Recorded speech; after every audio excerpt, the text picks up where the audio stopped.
आज हम टॉपिक लेकर आए हैं रुडयार्ड किपलिंग की बहुत ही फेमस पॉइंट इफ। इसका क्रिटिकल इवैल्यूएशन, क्रिटिकल एप्रिसिएशन। तो देखते हैं।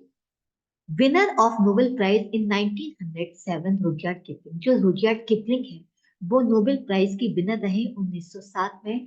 हैज बीन रिकॉग्नाइज्ड, जिनको एक पहचान मिली एंड ऑनर्ड और सम्मानित किया as a great English poet के रूप में इन इंग्लिश लिटरेचर में for the best creation the Jungle Book. इनकी बहुत ही अद्भुत रचना जंगल बुक के लिए।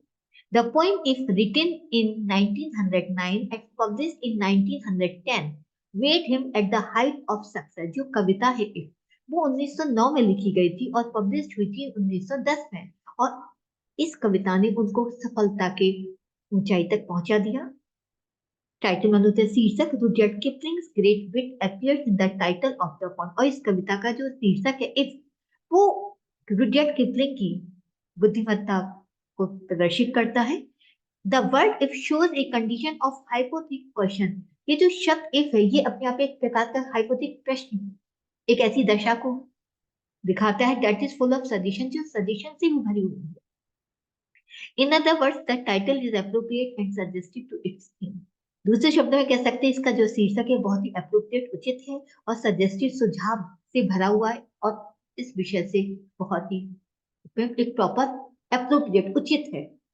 जैसा विषय है वैसा ही इसका टॉपिक भी है, टाइटल भी है। थीम, विषय। The whole poem expresses the valuable suggestions and advices. पूरी जो पोएम है वो मूल्यवान सुझावों से भरी हुई है, उनको व्यक्त करती है। एंड एडवाइसेस, सलाह, बहुत अच्छे चीज में सलाह भी मिलते हैं, मूल्यवान सलाह भी मिलती है। For being a real human being, जो एक वास्तविक ह्यूमन बीइंग बनाने में हमारी मदद भी करती है। The poet Rudyard Kipling as a father gives the advice to his son Sir John। जो कवि रुडयार्ड किपलिंग वो एक पिता के रूप में अपने बेटे सर जॉन को एक सलाह देते नजर आते हैं। He hopes that his son may lead a happy life if he follows his advice। उनका मानना ही है, उनकी उम्मीद भी करते हैं कि उनका बेटा एक अच्छी जिंदगी, एक प्रसन्नपूर्वक जिंदगी जी सकता है if he follows his advice, यदि वो उनकी सलाह को मानता है। Background of the poem, Rudyard Kipling is family to this society and world. Rudyard Kipling इस समाज से और संसार से पूरी तरीके से परिचित है। He does not want that his son will be the victim of this society। वह नहीं चाहते उनका बेटा इस समाज का शिकार बन जाए। So he wants to make him aware as the line expresses। इसीलिए वो सचेत करना चाहते हैं अपने बेटे को, जैसे कि लाइन भी प्रदर्शित भी करती है। The truth you have spoken, सत्य जिसे तुम बोलते हो, सच को twisted by knaves। कुछ ऐसे दुष्ट होते हैं जो आपके आसपास होते हैं, वो आपकी सच्चाई को ट्विस्ट माने मैनिपुलेट कर देते हैं, इस तरीके से प्रेजेंट करते हैं टू मेक इट फॉरफुल, कि वो आपको जाल में फंसा देते हैं, यानी वो आपको बेवकूफ बना देते हैं। द फेस ऑफ सोसाइटी, ये क्या है, समाज का चेहरा है। If you can bear to hear, अगर आप सहन कर सकते हैं सुनना, तो आपको सच बोलना चाहिए। एक जिंदगी, एक सचेत है, अवेयरनेस है कि अगर आप सच बोलते हो तो सच सुनने की पावर भी आपके पास होनी चाहिए, वो सहन शक्ति भी आपके पास होनी चाहिए। ये एक अवेयरनेस, एक जागरूक करते अपने बेटे को। आफ्टर स्टडिंग द पोएम, इस कविता को पढ़ने के बाद, we feel the presence of two characters, हमें दो कैरेक्टर्स की मौजूदगी इसमें महसूस होती है। The poet himself as the speaker, एक कवि जो अपने आप में स्पीकर के रूप में है, वक्ता है। His son Sir John as the listener, और हमें लगता है जिसको वो एडवाइस दे रहे हैं उनका बेटा है, जो उनकी बात को सुनता है, Sir John. Construction of the poem, इसका निर्माण। The whole poem is a long composition of 32 lines. पूरी जो कविता है वो 32 लाइनों की एक रचना है। The poet has divided 32 lines into 4 stanza. और कवि ने 32 लाइनों में इस पूरी कविता को डिवाइड किया है। और इसमें 4 स्टैंजा आता है, 4 स्टैंजा में सारी 32 लाइन्स आती हैं। Each stanza is of 8 lines, और 8 लाइन का एक स्टैंजा है। फिगरेटिव लैंग्वेज, मुहावरे वाली जो भाषा होती है। The poet has used the following figure of speech, कवि ने बहुत निम्नलिखित फिगर ऑफ स्पीच का इस्तेमाल किया। Personification, personification,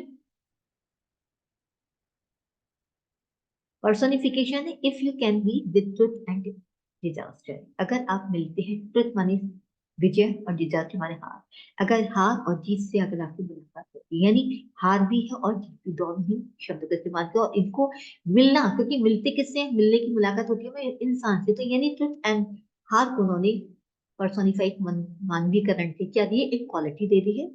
Alliteration, if you can keep your head when all about you. देखिए यहाँ पे you, ये शब्द सारे alliteration यानी बार बार रिपीट हुए हैं, ये alliteration है।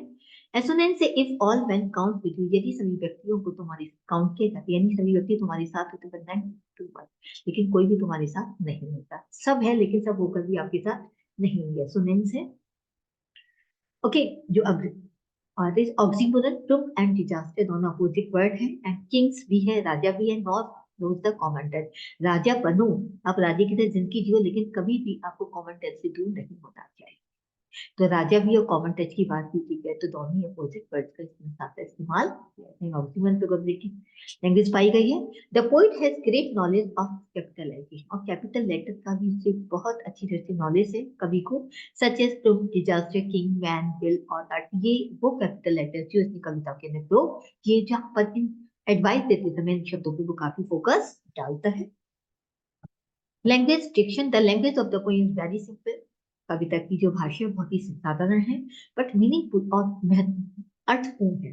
In the middle the poet has used idiomatic language, और इसने बीच बीच में कविता के बीच में कवि ने आइडियोमेटिक मुहावरेदार भाषा का इस्तेमाल भी किया है, मुहावरे वाली यानी फ्रेजेस का इस्तेमाल भी किया है, जैसे born out, pitch and loss, hold on, count with delay, ऐसे फ्रेजेस का प्रयोग किया है। Rhyme scheme, the rhyme scheme of the poem is as follows, A A A B C D C E, a rhyme scheme है इसकी। Message, the poem provides the message to the reader if they follow the advice of the poet, संदेश भी कि कभी पाठकों को संदेश provide करता है यदि वो इसकी सलाह को, यानी कवि की सलाह को फॉलो करते हैं, they will be a man, तो वो एक व्यक्ति बनेंगे, and the earth will be theirs, और वो पूरी पृथ्वी उनकी हो जाएगी। तो उम्मीद करती हूँ आपको ये रुडयार्ड किपलिंग के जो इफ पोएम है उसका क्रिटिकल एप्रिसिएशन किस तरीके से हम किसी पोएम को एवेल्यूएट करते हैं वो समझ में आ गया होगा। प्लीज लाइक और सब्सक्राइब करना ना भूलें। Thank you very much.